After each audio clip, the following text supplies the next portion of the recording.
Pandemi mempercepat adopsi sesuatu yang bersifat digital, maka dari itu korporasi pun dipaksa untuk mempercepat transformasi bisnis berbasis teknologi, ya, termasuk di industri perbankan. Dan kini ada satu euforia di bursa saham kita terkait dengan saham-saham bank digital. Nah, tapi rupanya tidak hanya bursa saham di dalam negeri, bursa di Korea Selatan pun juga kedatangan satu emiten bank digital yang turut meramaikan persaingan. Nah, seperti apa detailnya? Kita akan simak dalam kompetisi bank digital di lantai bursa. Nah, bank digital asal Korea Selatan, KakaoTalk akhirnya ataupun juga KakaoBank ini akhirnya melakukan aksi penawaran saham perdana atau IPO alias go public, ya. Jadi bank milik Kakao Corp ini berencana untuk mengumpulkan dana sebesar 2,3 miliar dolar Amerika Serikat atau setara dengan 33,35 triliun rupiah, ya. Jadi Kakao Bank ini akan menawarkan 65,45 juta saham baru dengan harganya adalah di kisaran 33.000 hingga 36.000 won per sahamnya. Nah, di kisaran harga tertinggi maka bank ini nantinya akan mendapatkan dana sebesar 2,55 triliun rupiah begitu ya, ataupun juga dolar Amerika Serikat maksud saya, dan memiliki kapitalisasi lebih besar dari untuk bank-bank lainnya, ya. Salah satunya adalah KB Financial Group dan juga Shinhan Financial, ya. Karena memang nanti dana yang terkumpul ini sebesar 16 miliar dolar Amerika Serikat atau sekitar 332 triliun rupiah. Nah, kemudian kalau kita lihat juga di sini kalau dari Kakao Bank-nya sendiri ini sebetulnya didirikan pada tahun 2016, ya, ataupun juga setelah pemerintah Korea Selatan ini mengizinkan pendirian terhadap bank digital di tahun 2015 untuk pertama kalinya, ya. Jadi bank ini memanfaatkan jaringan KakaoTalk yang menjadi fitur chat yang paling besar di Korea Selatan, di mana kita ketahui untuk penggunanya ini sendiri mencapai 46 juta pengguna aktif, padahal total penduduk Korea Selatan hanya sebesar 51 juta pengguna. Ini artinya betul-betul hampir menguasai seluruh penduduk di Korea Selatan. Nah, intinya kalau kita lihat di sini skemanya adalah memang sudah ada audiensnya, kemudian juga sudah mendapatkan izin dari bank digitalnya, baru kemudian akhirnya go public ataupun juga IPO. Nah, ini memang cukup berbeda, ya, kondisinya dengan yang ada di Indonesia yang mostly adalah IPO duluan, baru kemudian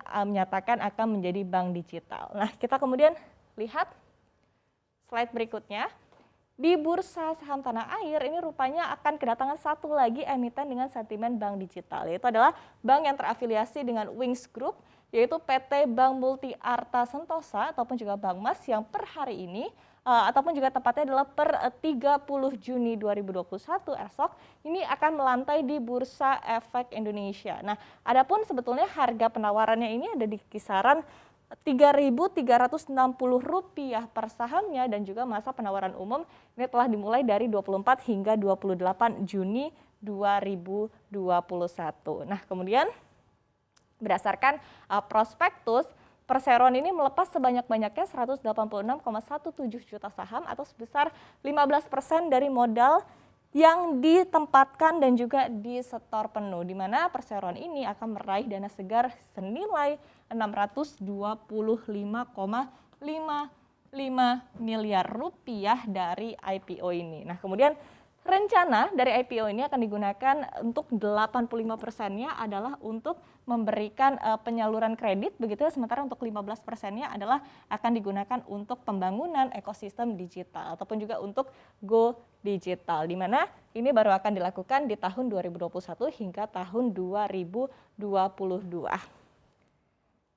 Berikutnya kita lihat, memang kalau kita pantau begitu pergerakan bursa saham, euforia bank digital ini begitu terasa di sepanjang tahun 2021, di mana kompetisinya pun semakin sengit begitu, ya, karena kita ketahui bahwa pandemi ini memang memberikan perubahan bagi gaya hidup dan juga akhirnya mempercepat transformasi dari segala sesuatu yang konvensional ke bidang digital, termasuk adalah perbankan, ya. Kemudian hal ini pun juga sebetulnya direspon positif oleh para pelaku pasar dan tercermin dari harga-harga yang melesat signifikan begitu, ya, secara year to date. Apalagi kalau kita ingat ini memang juga ditopang oleh aksi caplok mencaplok begitu ataupun juga akuisisi dengan perusahaan yang besar sehingga akhirnya membuat emiten-emiten ini semakin tampak meyakinkan. Nah, kita lihat ada bank ataupun juga Bank Aladin Syariah yang sebelumnya adalah bernama Bank Net Syariah. Nah, setelah IPO ataupun juga listing,